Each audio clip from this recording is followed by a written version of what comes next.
Habemus Papam y el nuevo sumo pontífice es Robert Francis Prevost, el primer agustino y el primer estadounidense en toda la historia de la Iglesia Católica en ser papa. Además, es el segundo de América, luego del argentino Francisco. Y adicionalmente, Prevost tiene nacionalidad peruana, pues gran parte de su trabajo fue en ese país. Eligió el nombre de León XIV. Les contamos un poco más de quién se trata. Habemus Papam.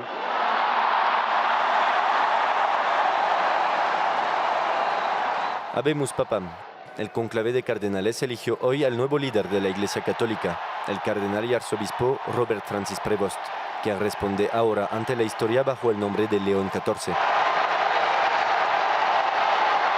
Robert Francis Prevost, de 69 años, nació en Chicago, Estados Unidos, pero es también ciudadano peruano tras haber desempeñado años en su tarea como misionero en el país andino, entre los años 80 y 90. Prevost también fue elegido 2 veces prior general o máximo dirigente de la orden religiosa agustina, una orden mendicante del siglo XIII. Su predecesor, el Papa Francisco, lo envió de vuelta a Perú en 2014, antes de elevarlo al título de arzobispo de Chiclayo en 2015. Fue también presidente de la Pontificia Comisión para América Latina, cuando fue nombrado cardenal por el Papa Francisco.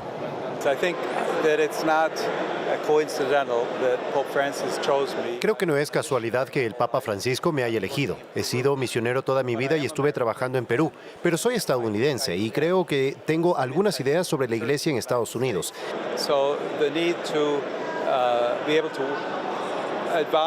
Así que la necesidad de poder asesorar, trabajar con el Papa Francisco y ver los retos a los que se enfrenta la Iglesia en Estados Unidos. Espero poder responder a ellos con un diálogo sano, como ya hemos empezado con todos los obispos de Estados Unidos, y seguir buscando formas de ser Iglesia en estos tiempos que vivimos.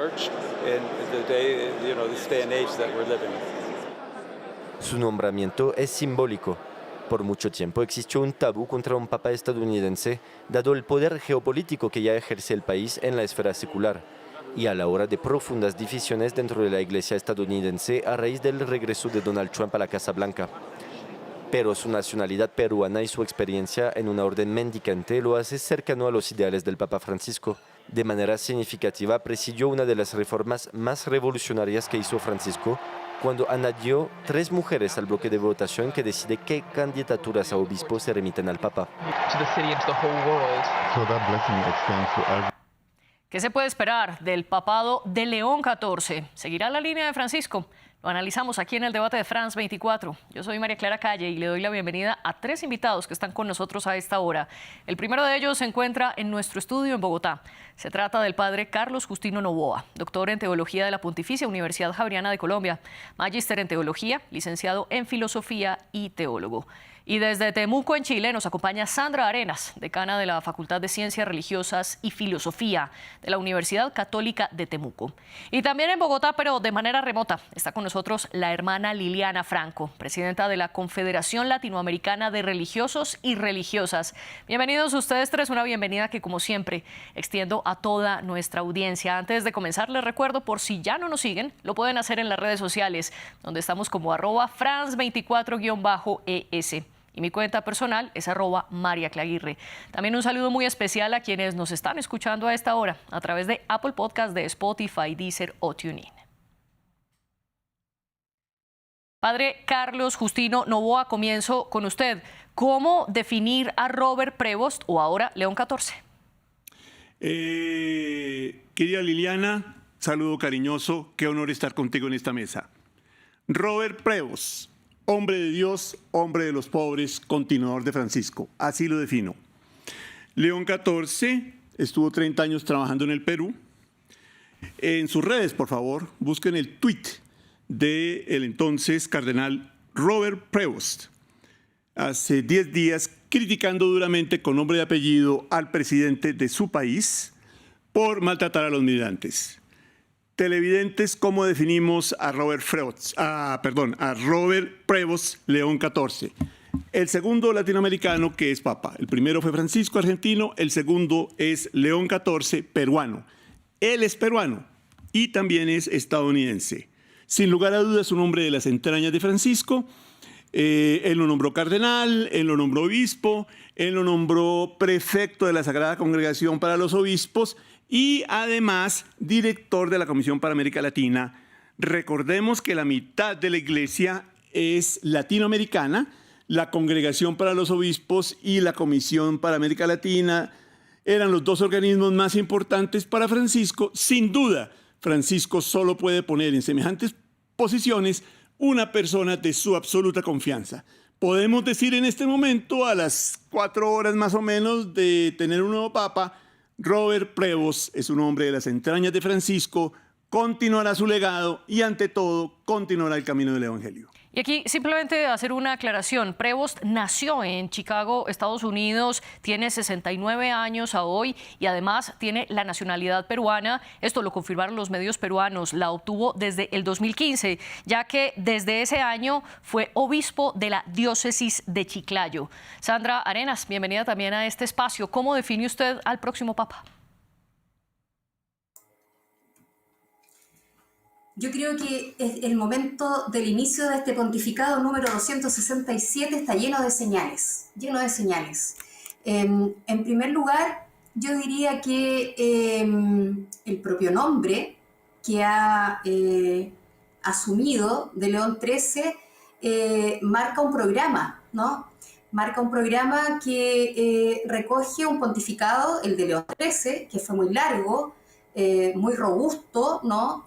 Por la misma razón, que marcó una era distinta para el catolicismo romano, inaugurando lo que nosotros hemos venido a denominar enseñanza social de la Iglesia o doctrina social de la Iglesia, con una encíclica, ¿no? Rerum Novarum, que habla sobre la cuestión social, laboral, en la relación entre el capital y el trabajo, en momentos de mucha efervescencia y de mucho problema social en cuanto a derechos laborales se refiere. Y eso es un programa, ¿no? Cuando él decide llamarse León XIV, conoce muy bien qué es lo que está detrás y también hacia dónde quiere orientar a la Iglesia, ¿no? Y en ese sentido hay una continuidad, digamos, en la posición de una Iglesia que entiende que el Evangelio tiene siempre consecuencias sociales y la comunidad católica, ¿no? Se compromete con los procesos de transformación y también con los problemas emergentes que afectan, mencionaba acá, la movilidad humana. Uno de ellos, ciertamente, que es un tema mundial, global, que no le preocupa únicamente a la sociedad civil, sino que a la Iglesia Católica también. Y el Papa León XIII lo asume desde el inicio, ¿no? Y tal vez, digamos, estas palabras iniciales terminarlas con lo siguiente. En las propias palabras de apertura de su pontificado, el Papa León XIII se refiere a la paz con mucha profundidad y claridad, ¿no? No únicamente a la paz como la ausencia de conflicto evangélica, ¿no? La que viene de Dios, como un deseo, ¿no? Que está muy también en continuidad con la conciencia eclesial que hemos vivido gradualmente.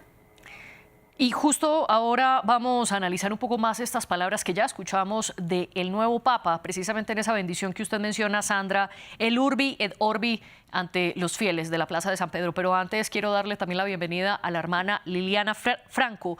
¿Usted está de acuerdo con lo que hemos hablado hasta ahora, que es prácticamente el segundo Papa latinoamericano que es anti-Trump y que además la elección de su nombre puede marcar un derrotero al lado de la gente?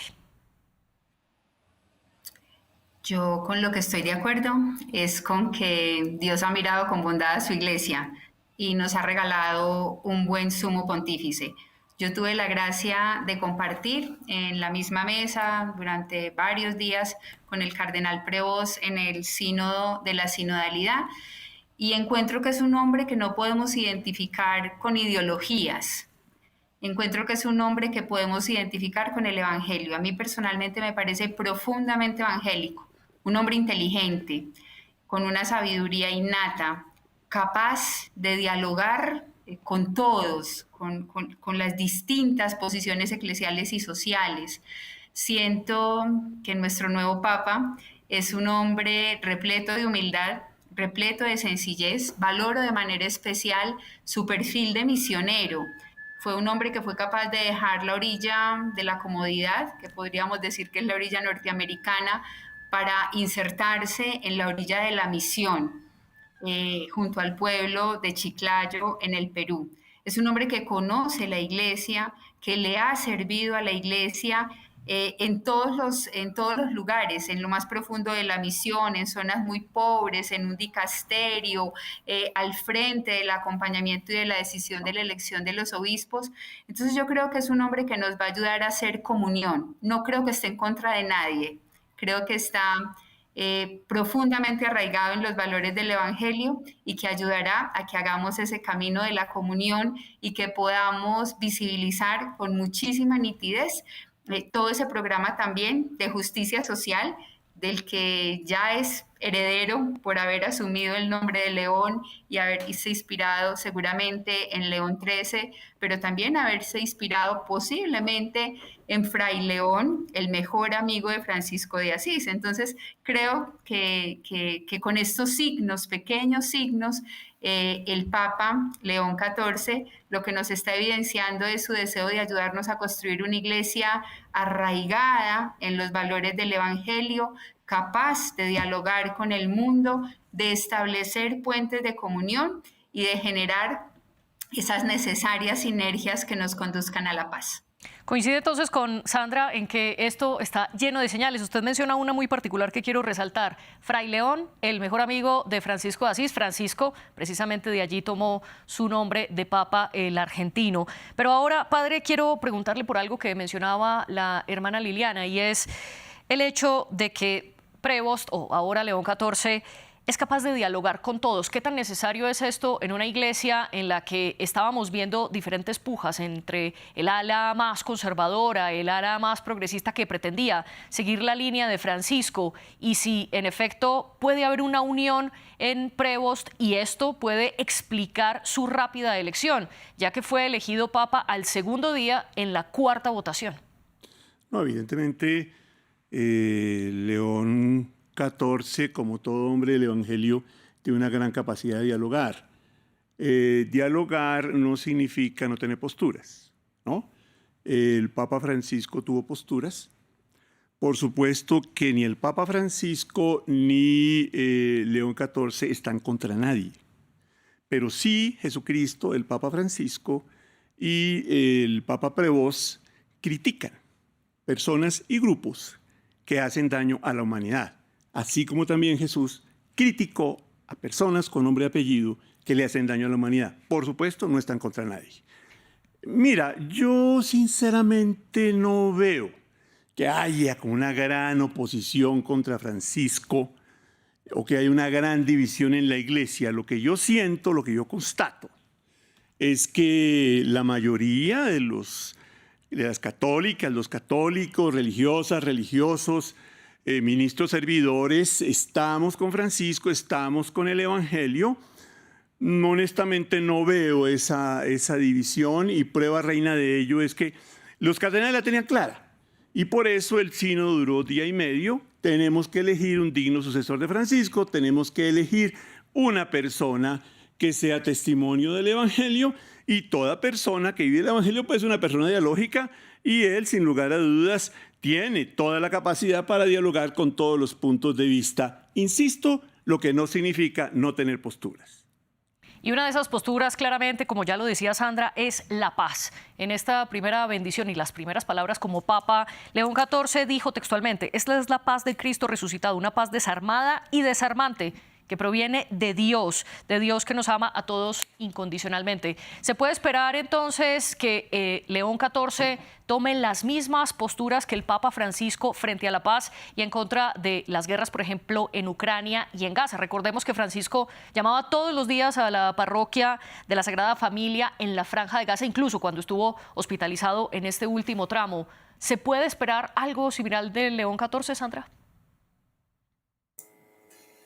La fractura social le duele siempre a la iglesia, ¿no? Nos duele a los discípulos y discípulas de Jesús, y por cierto que a un papa.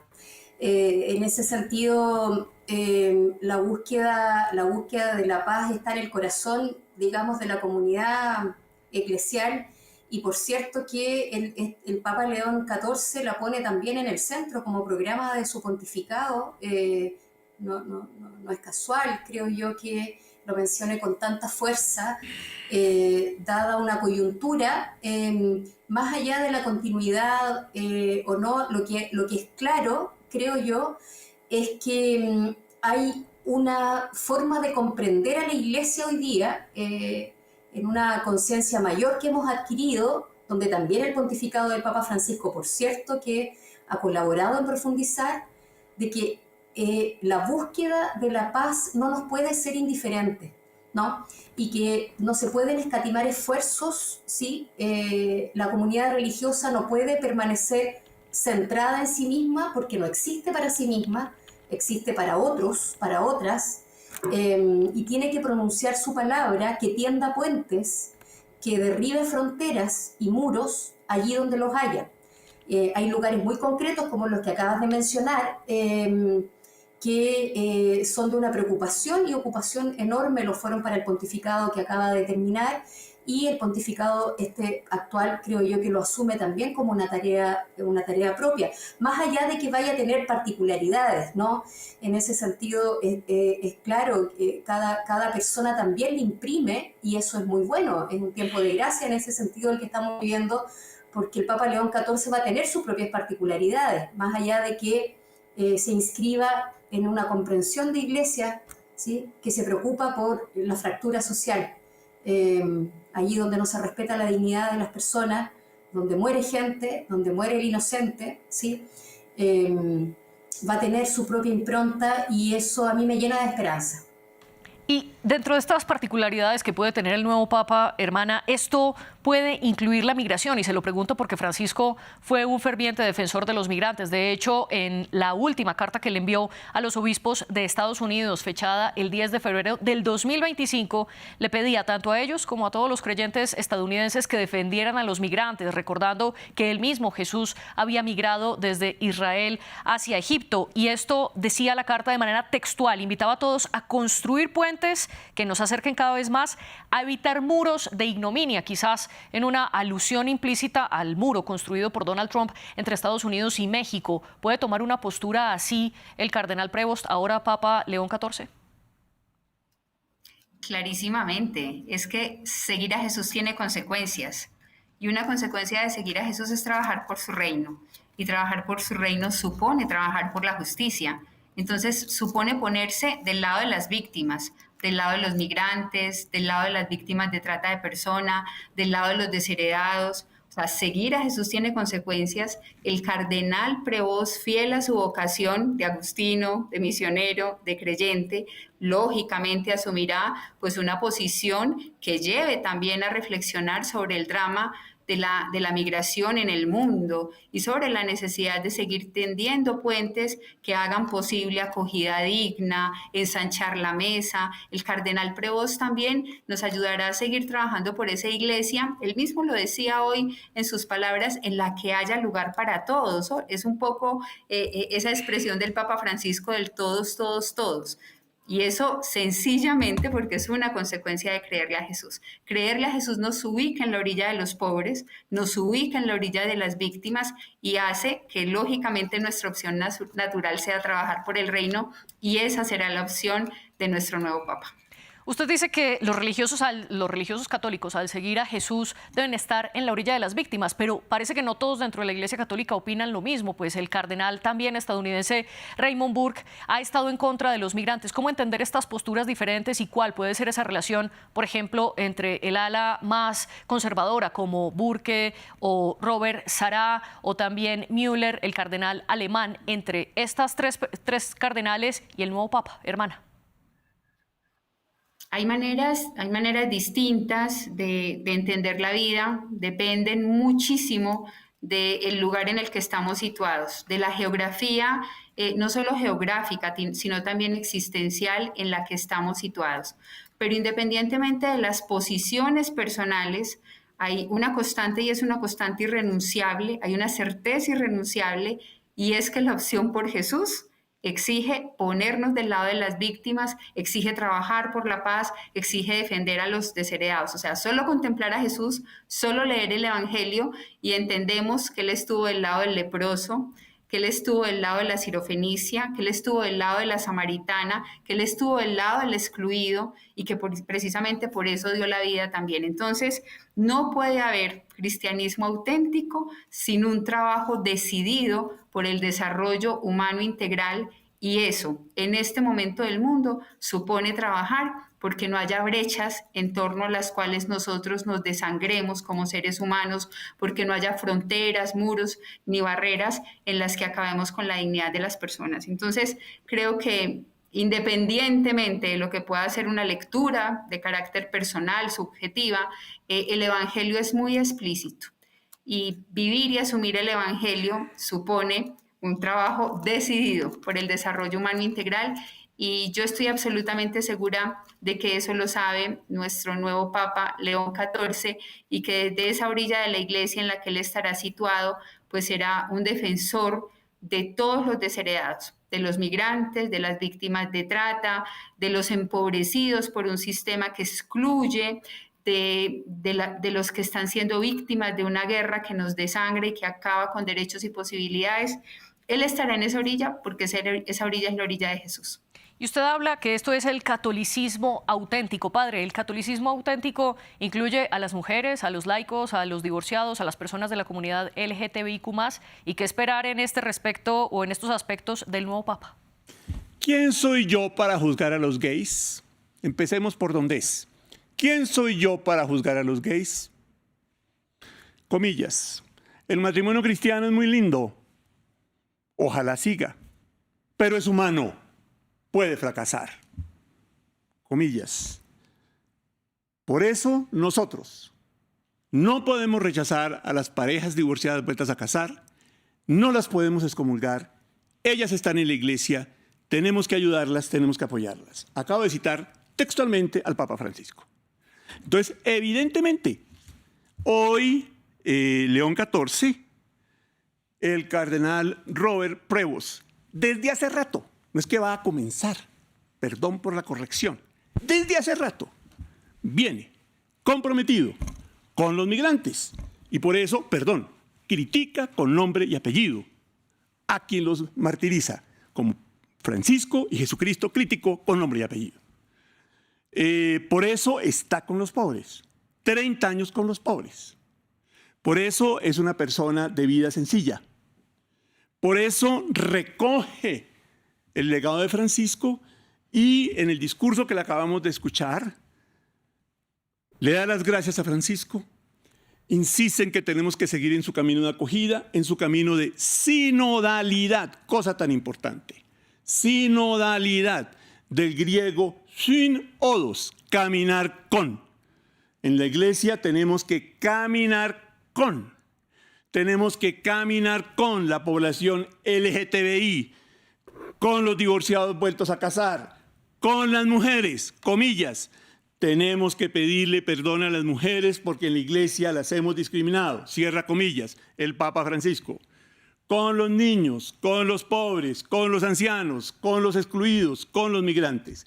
Por supuesto que eso es de la iglesia y esto ya lo viene haciendo el entonces cardenal Robert Prevost, ahora León XIV, que como ya se ha dicho, a mi juicio, toma ese nombre como sucesor de León XIII, el Papa de la Rerum Novarum, la primera encíclica de la doctrina social de la Iglesia, que es una crítica muy fuerte, con nombre y apellido, a los magnates de la época, a los empresarios de la época, que explotaban y pisoteaban a los obreros en la época de una primera revolución industrial. Sandra, voy a preguntarle justo por algo que mencionaba el padre y que usted ya había hablado. La elección del nombre León XIV no es algo. ¿Quién fue León XIII y cómo esto puede reflejar el papado que viene? Acá nos situamos hacia atrás en el siglo XIX. Es uno de los pontificados largos que ha tenido la Iglesia. Por tanto, eso implicó que, bueno, se tuvo que hacer cargo de varias de las transformaciones culturales y sociales de su época, y eso fue gradual. En su biografía está muy presente todo el tema del desarrollo de la doctrina cristiana, que es muy importante, ¿no? Por influencia del cardenal John Henry Newman. Creo que eso marcó en gran medida también la forma en la que él abordó, el Papa León XIII en este caso, ¿no? Abordó la enseñanza que nos dejó, y eso habla también de dinamismo, dinamismo de la comprensión de la tradición, que yo creo que el Papa León XIV tiene también a la vista, creo yo, si es que no nos equivocamos en pensar que al asumir el nombre de León XIV está haciendo una referencia también, aunque tal vez no solo, también a León XIII. Pero por otro lado, yo creo que hay una cuestión, habló entonces el Papa León XIII acerca de muchas cosas, ¿no? Pero yo creo que una de las cuestiones esenciales es que asumió con todas las capacidades que tuvo y con toda la profundidad del momento, la cuestión obrera, el problema social obrero en esa época, ¿no? Muy convulsa por lo demás. Que dio origen también a un movimiento interno. Nosotros le hemos venido a llamar ahora un cuerpo de enseñanza social de la Iglesia, que se remonta hasta ahora, recientemente, con la enseñanza del Papa Francisco en Fratelli Tutti, por ejemplo, como una de las cartas sociales de su pontificado, ¿no? Hay un arco temporal grande entre esa enseñanza del Papa León XIII en Rerum Novarum, acerca del capital y el trabajo, ¿no? Y Fratelli Tutti, diríamos, que han repasado los temas sociales vinculados al impacto, a la irradiación que el Evangelio tiene allí, ¿no? No son ajenos, por tanto, no es algo adicional que la Iglesia haga y que pueda renunciar a hacer, ¿no? Es algo propio, está en el corazón de su naturaleza, es propio de su naturaleza. Y entonces ese perfil del Papa León XIII creo que también está detrás en el inicio programático de este pontificado de León XIV. Y me gusta mucho escuchar entonces tanto a Carlos como a Liliana, digamos que estamos justamente tratando de desentrañar cuáles son las señales que se nos han transmitido que han transcurrido, ¿no? Y quiero preguntarle justamente por una de esas señales que tiene que ver con la vestimenta que León XIV ir al balcón con toda la vestimenta y toda la pompa que suelen tener los papas y que Francisco había roto con ella. Incluso se le vio que en la mano portaba el anillo del pescador, que es el anillo de oro que tienen los papas y al cual Francisco también renunció desde el día 1. ¿Por qué entonces Sandra los porta ahora si puede ser más cercano a la gente, más cercano a León XIII y también seguir los preceptos de Francisco? ¿Por qué opta entonces por esta pompa de los papas tradicional? Bueno, yo creo que aquí se trata de seguir a Jesús, ¿no? Y el Evangelio de Jesús, cada uno tiene sus propias opciones, particularidades.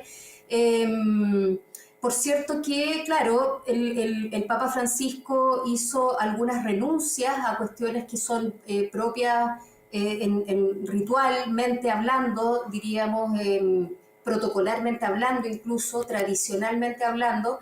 Él hizo algunas renuncias, fueron leídas de una manera, se adecuaban mucho a su estilo y significaban tenían un cierto contenido, ¿no? Fueron dotadas de un cierto sentido. Yo creo que es apresurado interpretar, digamos, como un signo de discontinuidad, tal vez con un estilo sencillo y cercano, el que decida continuar con una larga tradición de usar el anillo del pescador. Creo que hay otras cuestiones que son mucho más significativas en la línea de la coherencia evangélica o el seguimiento de Jesús. Por cierto, ese puede ser un signo, pero puede también, digamos, representar una cosa distinta. Entonces yo creo que es pronto para eso y más bien preferiría enfocarnos en aquello que él nos ha transmitido en estas pocas horas en su discurso inaugural, más bien en la bendición Urbi et Orbe, como una orientación de su programa, la sencillez también, la cercanía que manifestó también al hablar en castellano y dirigirse, saludar a quienes también llevan su corazón de tierras lejanas, con una claro guiño a toda la dimensión misionera de la Iglesia que la lleva tal vez tan profundamente en su biografía. Y hermana, quiero preguntarle sobre las acusaciones que han salido en contra de ahora León XIV, justamente en medio de la elección, antes del cónclave. Comenzaron a surgir reportes periodísticos acusando al cardenal Prevost de no hacer lo suficiente en contra de supuestos casos de abuso sexual cuando él estaba a cargo de la diócesis de Chiclayo, y dentro de esta diócesis había casos. ¿Qué se sabe al respecto? Yo no tendría muchos elementos para responderte a esa pregunta. Yo creo que seguramente desde los elementos que tenía en ese momento como pastor de esa diócesis, hizo lo que tenía para hacer, pero la verdad no tendría yo elementos. Estamos en un momento también complejo de la iglesia peruana, es justo un momento en el que están saliendo a la luz situaciones de algunos movimientos de la iglesia peruana, y además a lo mejor todo eso está ahí como un tema mediático, pero creo yo, por lo que conozco al cardenal Prevost y pues ahora a nuestro Papa León XIV, que es un hombre con intención limpia, con rectitud, y que es un hombre que está situado de una manera también contundente en contra de cualquier abuso de poder, de conciencia o sexual. Creo que él está del lado de las víctimas y que su posición será también en este momento eclesial ayudar a develar cualquier tipo de abuso. Dentro de estos detalles, lo que se conoce es que tres mujeres, acusaron a un par de sacerdotes dentro de la diócesis de Chiclayo de acosarla sexualmente, y sin embargo, tanto la diócesis negó que el entonces cardenal Prevost no hubiese hecho lo suficiente y que él había llevado el caso a todas las instancias posibles, incluso a las más altas instancias de la curia romana en Ciudad del Vaticano. Padre, quiero cerrar con usted con una pregunta, y es: normalmente la Iglesia Católica había optado por no elegir un papa estadounidense, ya que Estados Unidos tiene bastante poder en la geopolítica internacional. ¿Por qué ahora eso cambió? Con todo respeto tuyo, no creo que la Iglesia tuviera esa opción, a no ser que con toda delicadeza tú me pases las pruebas contundentes. Entonces, como no hay esas pruebas contundentes, pues por consiguiente no podemos hacer esa afirmación. Yo no creo, ni mucho menos, que la Iglesia haya optado contra la Iglesia de los Estados Unidos. Mira, yo realmente creo que los cardenales no se fijan en si vamos a nombrar un estadounidense o si vamos a nombrar un cubano o si vamos a nombrar un francés. Ese no es el tema relevante de la elección del Papa. El tema relevante, y en el que sin lugar a dudas los cardenales sí se han fijado, es si a quien vamos a elegir es un hombre del Evangelio y es un hombre que continúa la senda de Francisco. Puede ser estadounidense, puede ser francés, puede ser chino. Hay un cardenal chino ahí, entre otras cosas jesuita. Puede ser indio, puede ser de Filipinas. Entonces, el asunto fundamental en la elección de un cardenal, insisto, no es el país. El asunto es si tiene el perfil o no lo tiene. Y todo indica que sí lo tiene. Perdóname, María Clara, que diga lo que voy a decir, pero es que es muy delicado el tema de las denuncias contra el entonces cardenal Prevost. Yo sí quiero en público retar a quienes han hecho esas acusaciones. Si tienen las pruebas, que las lleven a la Fiscalía del Perú. Y si no, que se retracten. ¿Por qué? Porque sí ha habido abusos, pero al mismo tiempo también ha habido calumnias. Y hay sectores de extrema derecha en el Perú muy interesados en enlodarle la cara a el entonces obispo Prevost, hoy León XIV. Es un asunto muy delicado y ya apelo a toda la opinión pública a exigir que se muestren esas pruebas y que pongan la denuncia en la Fiscalía de la República del Perú o que se retracten. Es una cosa muy grave. Aquí simplemente enfatizar, esa es su opinión personal, padre. Aquí desde France 24 no tenemos pruebas ni de lo uno ni de lo otro y esto es un debate precisamente para conocer todas las opiniones. Padre, muy brevemente, en 30 segundos, ¿qué gana Perú? ¿Qué gana América Latina con este nuevo papa que usted lo ha tildado como un papa latinoamericano? No lo tildo, lo dice su pasaporte. Perdóname, María Clara, lo dice su pasaporte. Eso es absolutamente incontestable. Un papa latinoamericano, un papa de los Estados Unidos, un papa de los pobres, un papa que se la juega por la humanidad, un papa que da la cara por su antecesor, un hombre de Dios. Eso es lo que yo tengo que decir sobre esta elección. Padre Carlos Justino Novoa, Sandra Arenas y hermana Liliana Franco, gracias por estar aquí con nosotros en El Debate, un programa que, como ustedes, nuestra audiencia ya sabe, es producido por Laura Garzón y la jefe de invitados, Tania Herrera. Vean más sobre el nuevo Papa León XIV en nuestra página web france24.com.